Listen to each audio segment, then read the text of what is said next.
et bienvenue à tous dans cette nouvelle vidéo construction de ma mini-maison. Dans ce deuxième épisode, j'avais envie de vous parler, ou plutôt de vous faire un avant-après des travaux de ma chambre. Alors, je me mets un petit peu sur le côté, puisqu'au fur et à mesure de la vidéo, et bien comme ça, je pourrais vous incruster des photos que j'ai prises ou des petites vidéos. Alors, en ce qui concerne du coup ma chambre, je vous mettrai un plan du mobil-home avant travaux, voilà, que j'ai réalisé, que vous puissiez un petit peu mieux vous situer. Lorsque j'ai acheté le mobil-home, les anciens propriétaires avaient déjà fait quelques travaux, comme je l'ai dit dans ma première vidéo. D'ailleurs, si elle vous intéresse, je vous mettrai le lien peut-être en barre d'infos. Ils avaient déjà enlevé la cloison qui séparait les deux chambres et ils avaient également déjà posé un parquet. Il y avait deux portes, puisqu'il y avait deux chambres, et deux fenêtres. Il y avait des étagères que les anciens propriétaires avaient également installé puisqu'il s'était fait toute une partie dressing.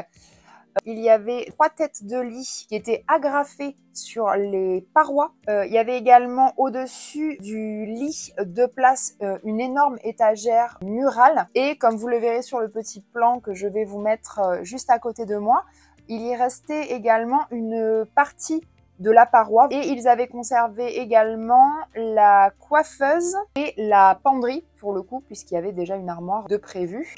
Donc voilà un petit peu pour l'état général avant travaux, j'ai envie de vous dire. Moi j'ai commencé bien tout simplement par vider la pièce. Donc j'ai enlevé les têtes de lit qui étaient agrafées au mur. Donc j'ai démonté le dressing, j'ai démonté les têtes de lit, j'ai également enlevé l'étagère murale qui se trouvait au fond à gauche de la chambre, donc au-dessus du lit parental, qui était très lourde d'ailleurs.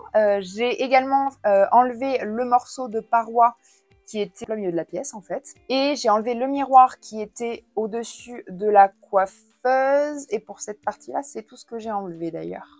Donc voilà, donc j'ai vraiment fait le vide dans cette pièce-là.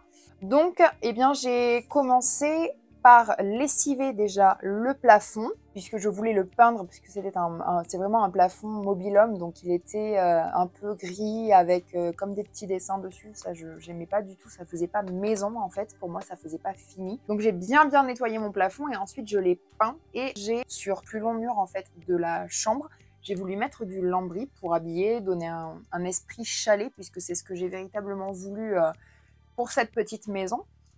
Donc j'ai tout simplement acheté des tasseaux et du lambris. Donc moi je me suis servie pour ça chez Brico Dépôt. Au niveau de mon mur, eh bien, j'ai formé comme un cadre et je suis venue rajouter des tasseaux verticalement tous les 50 cm.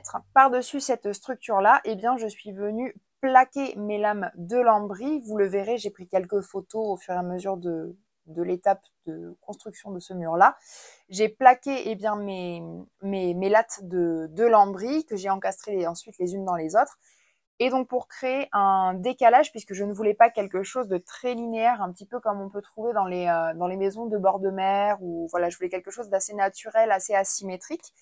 Donc en fait, ma petite astuce, eh bien, c'est que quand j'arrivais au bout de ma longueur, eh bien, je reprenais la chute qui me restait et je repartais avec en montant d'une hauteur.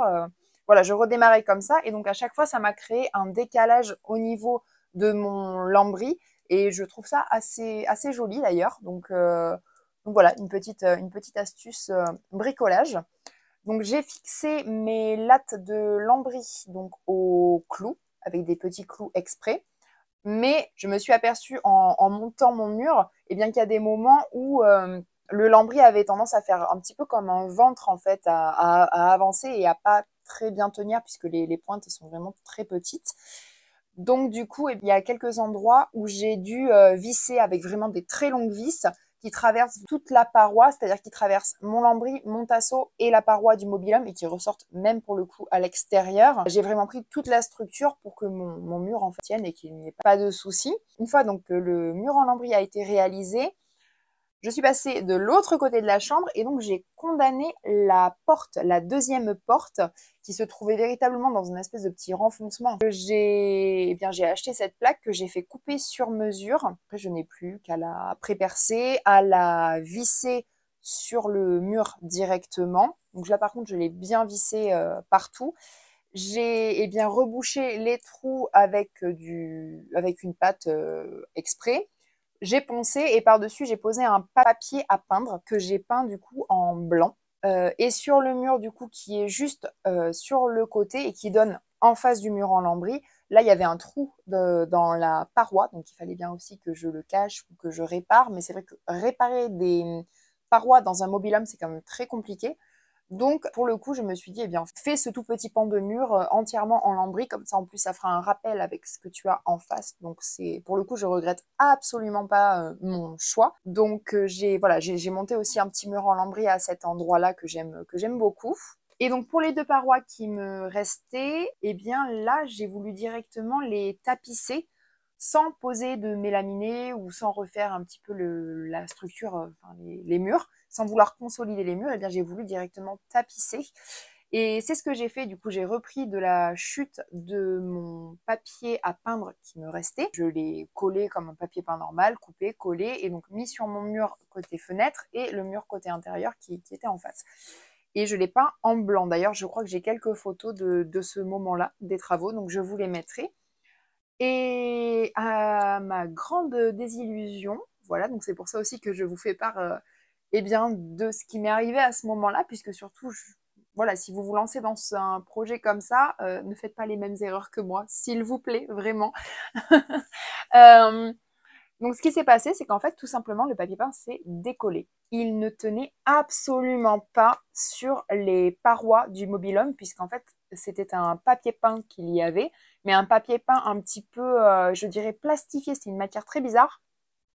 Et du coup, la colle n'a jamais voulu tenir. Et comme j'ai vu que la tapisserie sur le mélaminé avait très bien tenu et que j'ai vraiment zéro souci sur cette partie-là, eh bien, ça m'a fait des frais supplémentaires, mais j'ai pris des mesures et je suis allée faire couper des planches de mélaminé pour mettre sur ces deux murs-là. Donc, il a fallu, eh bien, voilà, tout mesurer, tout faire couper, les poser par-dessus ces plaques-là. Et bien là, j'ai pu remettre du papier peint, mais je n'avais plus de papier à peindre. Je suis allée faire un petit tour, c'était chez Leroy Merlin. Et là, en fait, j'ai complètement craqué pour un papier peint hyper original et je me suis dit, puisque tu refais tout, fais vraiment quelque chose qui a du caractère et quelque chose que tu aimes.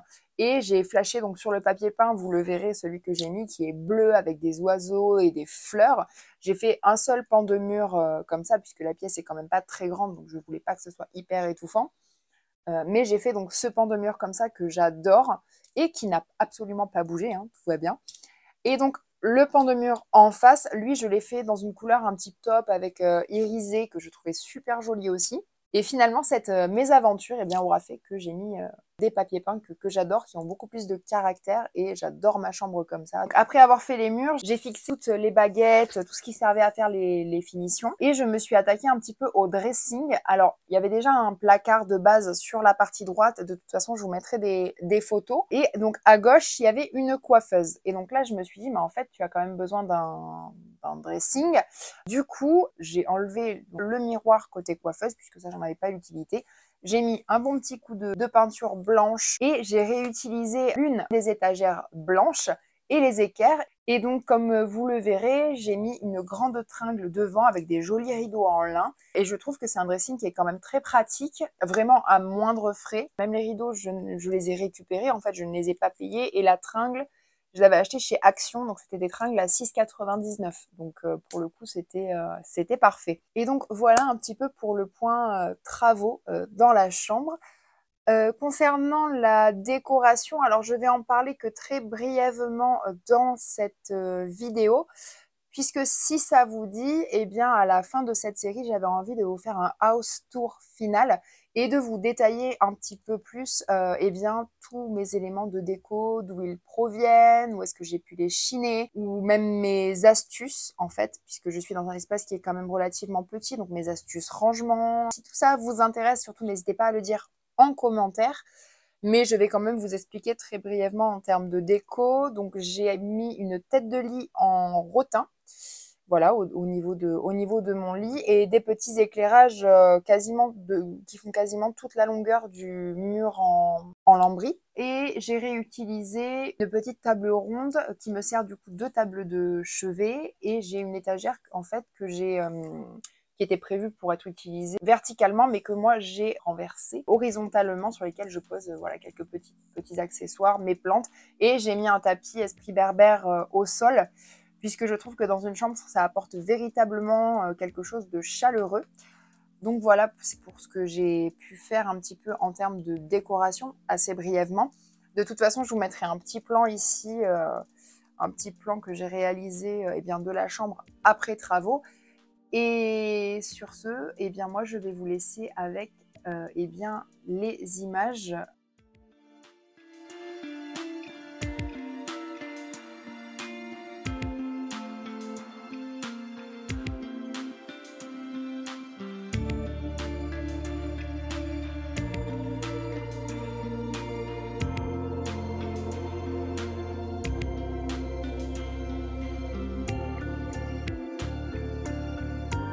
J'espère que cette vidéo vous a plu. Si c'est le cas, n'hésitez pas à la liker ou encore à vous abonner et à activer la cloche pour ne pas rater les prochaines vidéos.